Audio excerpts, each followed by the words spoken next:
राधे कृष्णा। कैसे हो आप लोग? बढ़िया होंगे। आज हम फिर से नई चर्चा लेकर आए हैं। चलिए आज बात कर लेते हैं अष्टम भाव की। हमने सप्तम भाव तक के राहु महाराज के बारे में बातें की हुई हैं। अब हम आज बात करेंगे अष्टम भाव, और अष्टम भाव में विराजते हैं राहु महाराज को। ठीक है। अब अष्टम भाव भी बहुत मिस्टीरियस जगह है, और उसमें बैठे राहु देव भी बहुत मिस्टीरियस प्लैनेट है। अब जिसके भी चार्ट में, जिसके कुंडली में राहु अष्टम पे हैं, तो वो इंसान हो गया रहस्यवादी। ठीक है। हाँ, रहस्यवादी होते हैं क्योंकि आप ना अष्टम भाव से किसी व्यक्ति का कितना उसका ना एक होता है ना गुप्त नेचर, वो आप जान सकते हो।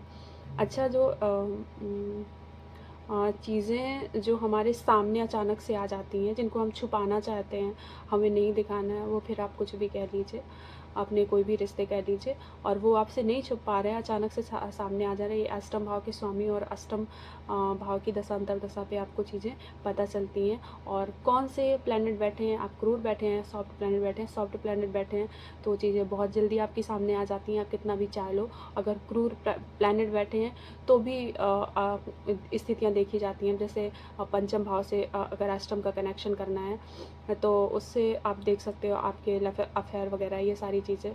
और मैं ये भी बोलूँगी कि अगर पंचम हाउस का और अष्टम का कनेक्शन बहुत अच्छा बन रहा है, तो ये आपके लॉटरी, सट्टा और शेयर मार्केट, ये भी बहुत लाभ इससे बनता है। हानि भी बनती है। हानि आपको ये देखना होता है कि प्लैनेट कैसे हैं, अच्छे हैं, बुरे हैं। अच्छे हैं तो फिर लाभ देगा, और अगर नहीं अच्छा रिजल्ट दे रहे हैं तो फिर हानि देंगे।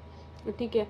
तो ये जो अष्टम भाव होता है ना, ये अचानक लाभ, अचानक हानि का होता है, अचानक बड़े परिवर्तन का होता है। लाइफ टाइम नहीं बोलूँगी ना, तो बहुत बड़े समय के लिए परिवर्तन जो होता है ना, अचानक से आपको पता नहीं होता, अचानक सडन चीज़ें हो जाती हैं।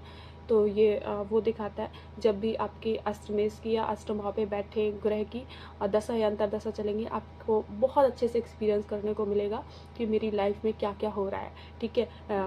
बैड चीज़ें मैं बोलूँ तो कहीं ना कहीं बैड रिजल्ट लेके बैठे होंगे अष्टम भाव में आपके जो भी ग्रह हैं। और अगर अच्छी बोलूँ, अगर अच्छे हैं, अच्छा रिजल्ट लेके बैठे हैं, तो अचानक अचानक बहुत कुछ मिल जाएगा।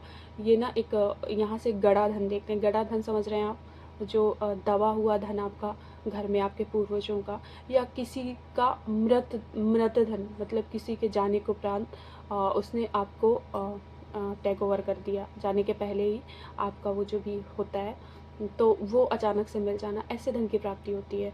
पैरालौकिक शक्तियों का अनुभव होता है अष्टम भाव से। अगर यहाँ चंद्र जैसा प्लैनेट बैठ जाए, तो आपको ना बस इंट्यूशन लगे रहेंगे, आपको समझ आता रहेगा आसपास चीज़ों का। पैरालौकिक शक्तियाँ यहाँ पे आपको फील होंगी। ठीक है। अगर आपका केतु और केतु राहु, हाँ दोनों ही राहु और चंद्र दोनों बैठ गए अष्टम भाव पे, तब तो फिर आप केतु और चंद्र बैठ गए, फिर भी दिक्कत होती है ऐसे में। ठीक है। दिक्कत होती है। हर कोई जादू टोना मंत्र साधना ये सब नहीं कर सकता ना। और फिर इसके लिए एक बहुत बहुत स्ट्रॉन्ग कुंडली चाहिए होती है, लग्न बहुत स्ट्रॉन्ग चाहिए होता है आपका, आपका पंचम नवम बहुत स्ट्रॉन्ग चाहिए होता है। ठीक है। और ऐसे में लोगों में नेगेटिविटी हावी हो जाती है और लोग परेशान मिलते हैं। ठीक है।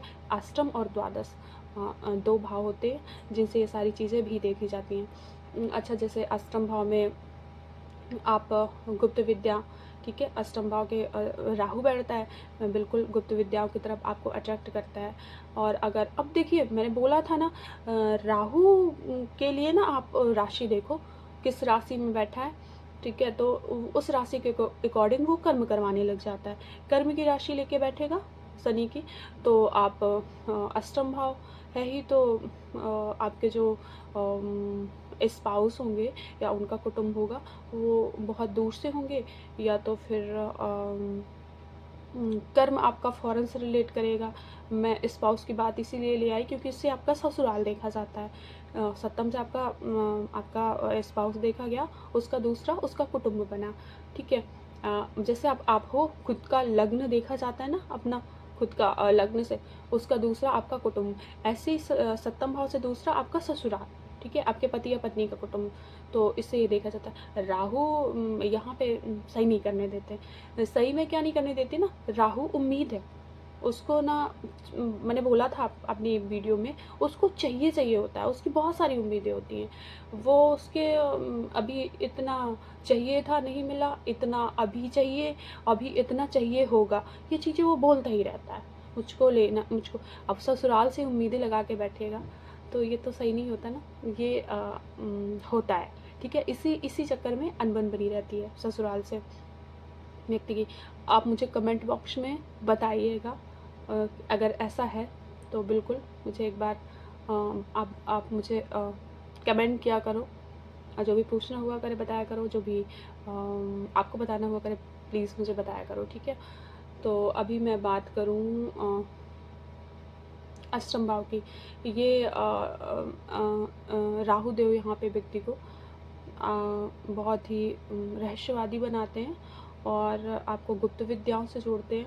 आपको अस्माकिक अस्मा अस्माकिक सॉरी अचानक से सडनली धन प्राप्त भी करवाते हैं, ठीक है।